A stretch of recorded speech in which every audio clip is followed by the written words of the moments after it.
우리가 알고 있을 때, 인식하고 있을 때, 그런 때에도 우리는 우리의 삶 속에서 여러 가지 사건들을 경험하고 또 전혀 오늘 하루, 어제 하루 무슨 일이 일어났는지 아무런 인식도 없이 지나갈 때에도 우리에게 주어진 하루하루의 모든 시간들은 결국 쌓이고 쌓여서 우리의 경험이 되어집니다. 오늘 이 자리에 오시기까지 우리는 수많은 일들을 경험하면서 오늘 이 예배의 자리까지 오셨을 것입니다. 한 소년이 있었습니다.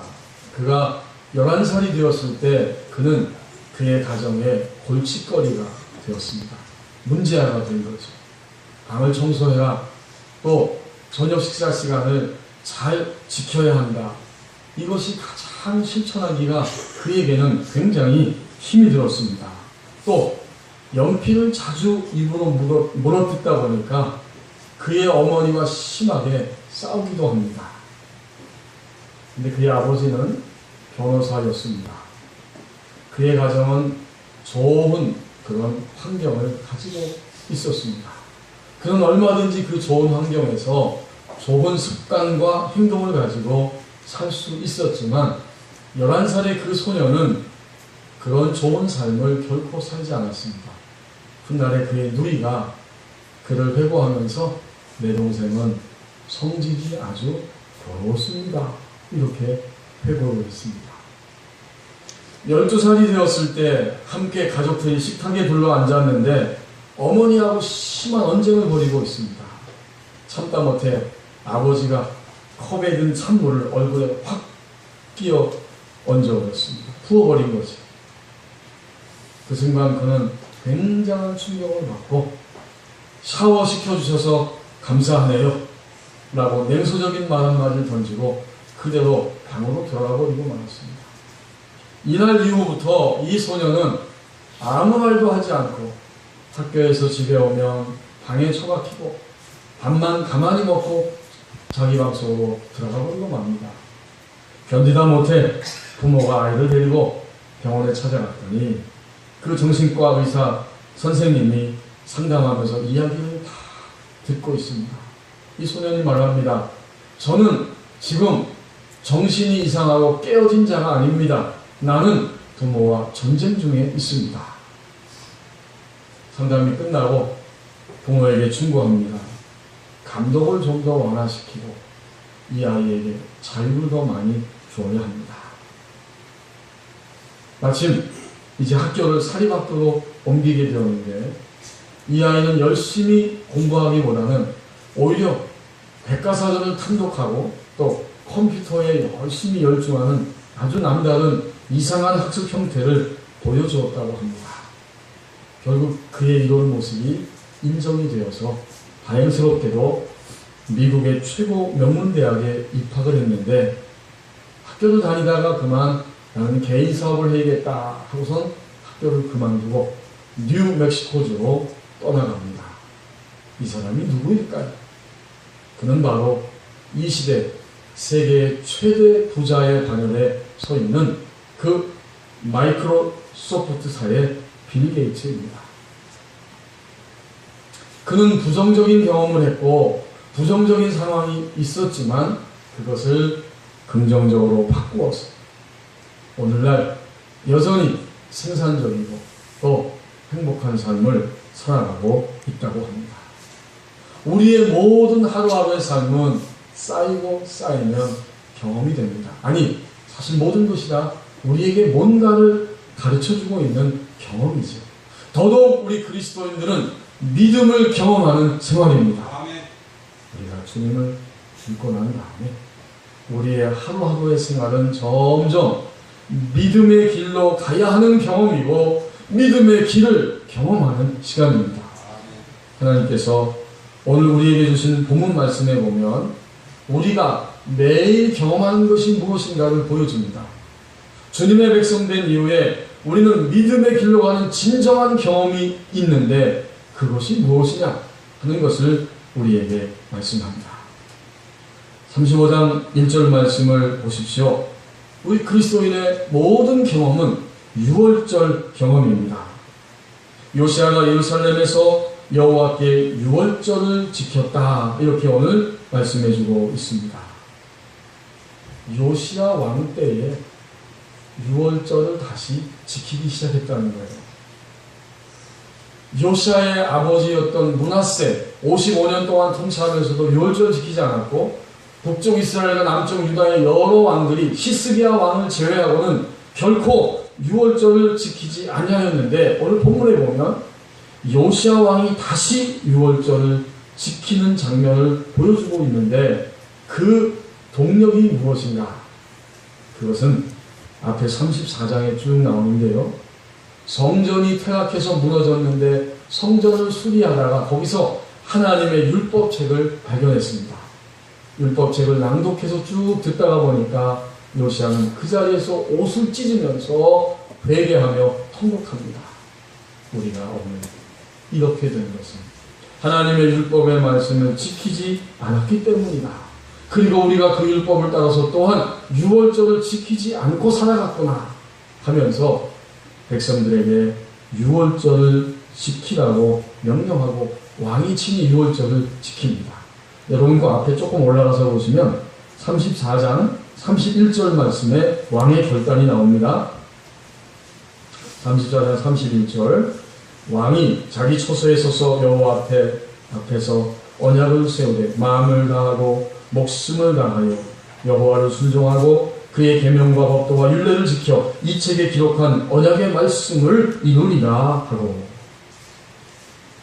요시아 왕은 성전을 수리하면서 발견한 하나님의 율법책을 통해서 다시 하나님의 말씀을 들었습니다. 그러고 보니까 우리의 인생에서 유월절을 놓치고 무시하고 살았구나. 이것을 그는 깨닫고 즉각적으로 유월절을 지키기 시작했습니다. 1절 하반절에 보십시오. 유월절의 의미가 무엇인지를 우리에게 잘 보여줍니다. 1절 끝부분에 보면 여호와께 유월절을 지켜 첫째 달 14째 날에 1월 14일이라는 소리겠죠. 유월절 어린 양을 잡으니라. 그렇군요. 유월절에는 어린 양을 잡는 거예요. 이것이 유월절의 의미라는 거죠. 우리 성도님들 아시는 것처럼 하나님이 모세를 통해서 하나님의 백성들을 애굽의 노역과 압박과 그 압제 밑에서 구원해내실 때 바로 왕을 계속해서 치셨지만 바로 왕의 마음이 얼마나 강팍한지 하나님의 명령을 따라 백성들을 놔주지를 않습니다. 이제 마지막 10번째 재앙을 준비하고 하나님이 심판하시는데, 그 밤에 이스라엘 백성들에게 명령하시니 너희는 각자 어린 양을 잡고 어린 양의 피를 너희의 임방과 설주 그 문에 바르라. 그러면 죽음의 사자가 찾아와서 여기 피가 있는 것을 보니까 이 집은 하나님의 백성의 집이다 하고 그것을 넘어가게 될 것이고, 피를 바르지 아니한 모든 집집마다 들어가서 애굽의 그 가장 일반 백성의 노비의 종의 장자부터 시작해서 바로 왕의 장자까지 죽음의 사자가 다 그 밤에 모든 장자를 다 심판하여 죽이게 됩니다. 여러분, 우리가 조금 전에 유월절에 대한 찬양을 불렀죠. 유월절 그 피를 볼 때에 내가 너를 넘어가리라.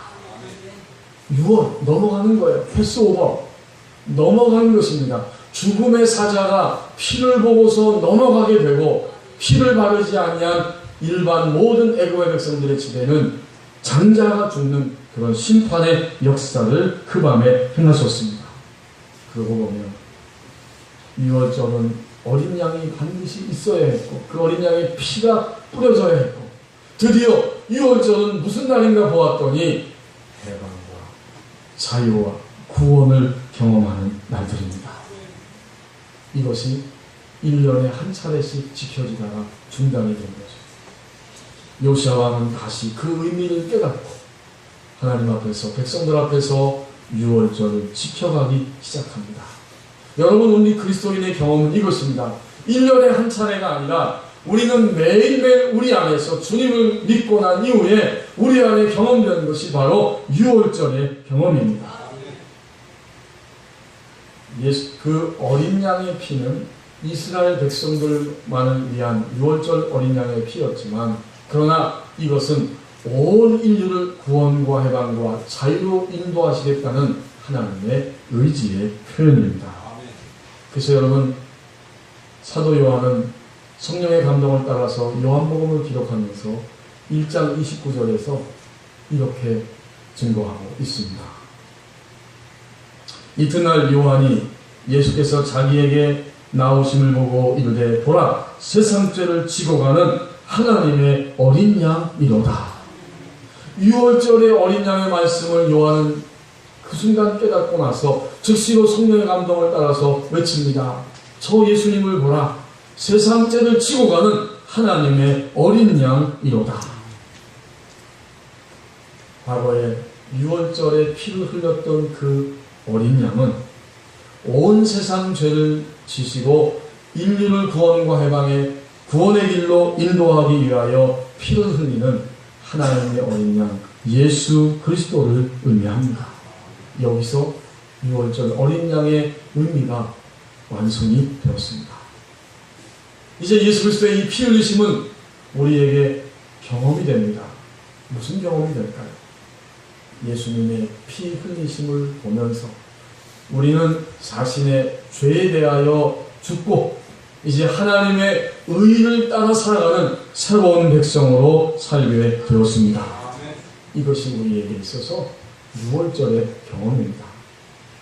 오늘 우리가 6월절을 경험한다는 것은 우리 안에 끊임없이 주님을 만난 이후에 죄에 대해서 점점 멀어지게 되고 하나님의 의, 하나님이 말씀하신 것에 즉각적으로 반응을 보이면서 그 길로 따라가고 순종할 수 있는 이런 놀라운 힘이 우리 안에 점점 새롭게 일어나는 경험입니다.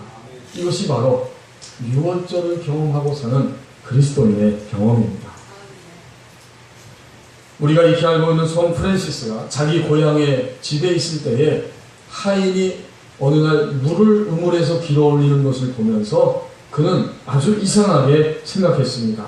신비한 생각을 가졌어요. 가만히 보니까 하인이 그 우물에서 큰 물통을 턱 던져서 물을 길어 올리는데 그냥 길어 올리는 게 아니에요.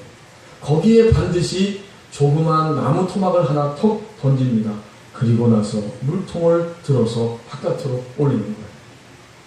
프란시스가 그 종을 붙잡고 물어보았습니다. 그가 이렇게 대답합니다.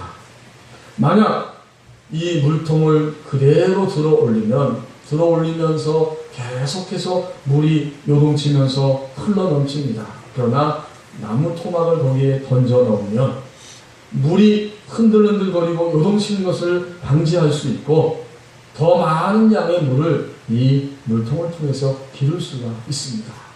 나무 토막이 없으면, 던져 넣지 않으면 나중에 물통의 반 정도밖에 남지 않습니다. 그 말을 듣고 이 프란시스는 아주 신기하고 크게 깨달음을 얻었다고 합니다. 그래서 어느 날 그 펜을 들어서 자기 친구에게 편지를 쓰면서 이렇게 이야기했습니다. 우리는 얼마나 자주 흔들리는 마음의 물통을 가지고 있는가? 두려움으로 흔들리는 마음, 고통으로 요동치는 마음, 절망으로 부서지는 마음, 이것은 마치 심하게 흔들리는 물통과 같은 것이라네. 그러나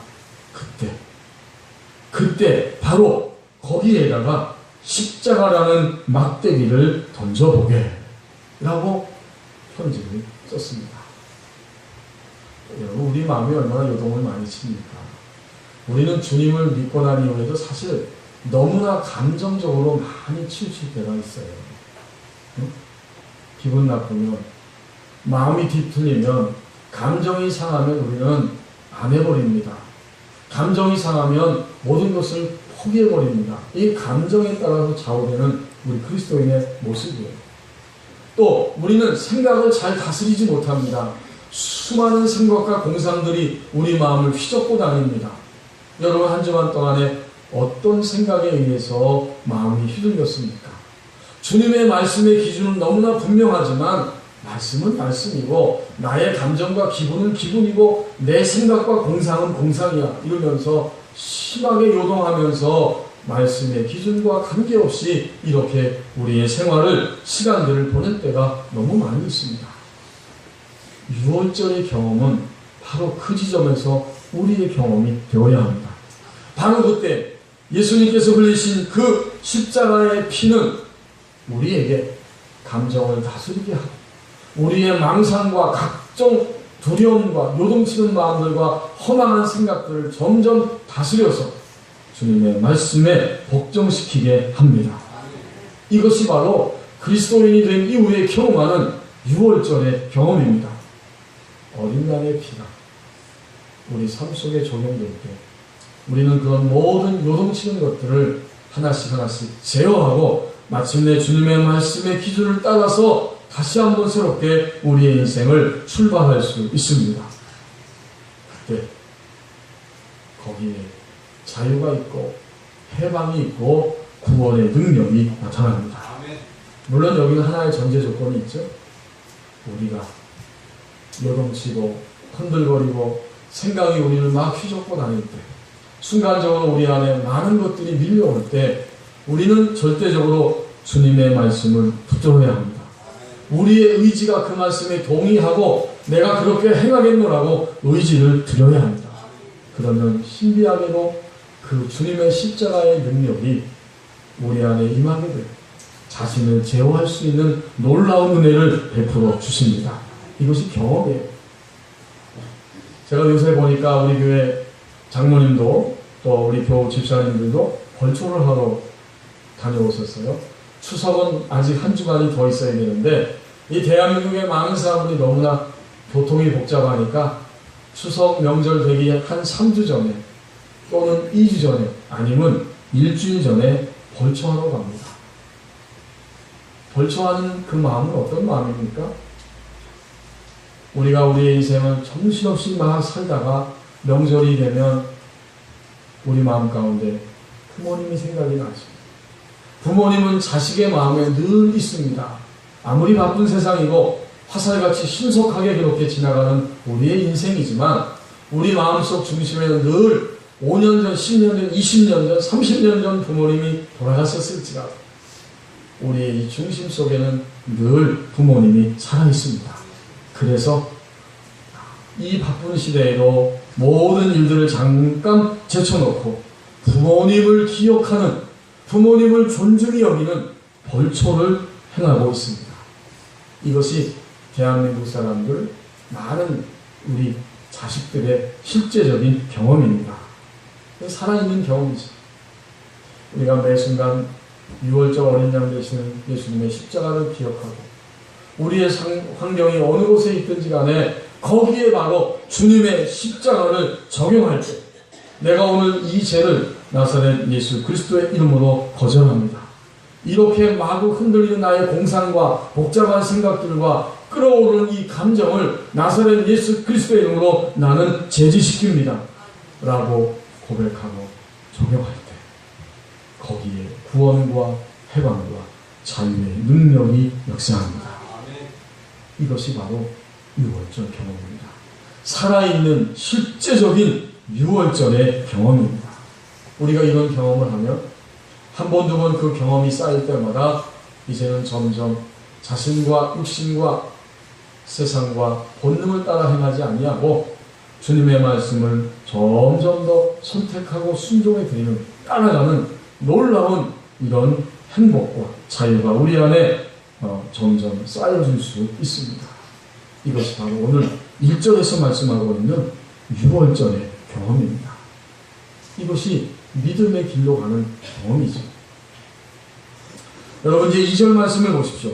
만약 우리가 이러한 경험이 계속해서 쌓여지면 그 다음에는 좀 더 새로운 차원의 삶으로 나아가는 경험이 있습니다. 2절 말씀에 보면 그것은 제사장으로서의 삶, 곧 제사장적 삶이라고 우리에게 말씀하십니다. 요시야 왕은 6월절에 어린 양을 잡았습니다. 그리고는 2절에서 왕이 제사장들이 지금까지 아무 일도 하지 않고 그렇게 있었는데 그들에게 다시 한번 직분을 일깨우고 맡기고 격려하면서 여호와의 전에서 직무를 수행하게 하였습니다. 그리스도인이 끊임없이 하루하루 유월절의 경험이 쌓여지기 시작하면 이제 그는 제사장적 삶으로 나갑니다. 제사장으로 살아간다는 거죠. 구약시대의 제사장이 뭘 했습니까? 구약시대의 제사장은 하나님 앞에서 먼저 자신의 죄를 회개하고 그 다음에는 백성들의 죄를 지고 하나님 전에 나아가서 희생의 제사를 드리면서 백성들의 죄를 회개하는 이런 역할을 감당했죠. 곧 중보자의 역할입니다. 다르게 표현해보면 우리가 2주 전 금요일 심야기도 저녁에 함께 나눴던 말씀처럼 이것은 연결시키는 자신이 먼저 회개함으로 하나님과 연결된 자가 되고 그리고 나서 사람들을 하나님과 연결시키는 자의 역할을 감당하는 것이 제사장입니다. 제사장은 연결시키는 자입니다. 자신이 깨어서 먼저 하나님과 교제함으로 점점 깊이 연결이 돼요. 그리고 나선 반드시 어떻게 해요? 그들을 하나님께로 친히 연결시키는 이 사명을 감당하는 것이 제사장입니다. 이 구약시대의 이 제사장 오늘 2절의 말씀은 오늘 신약시대에 넘어와서 보면 만인 제사장된 우리 그리스도인들 모두에게 다 해당되는 말씀이죠. 여러분 만인 제사장 아시죠?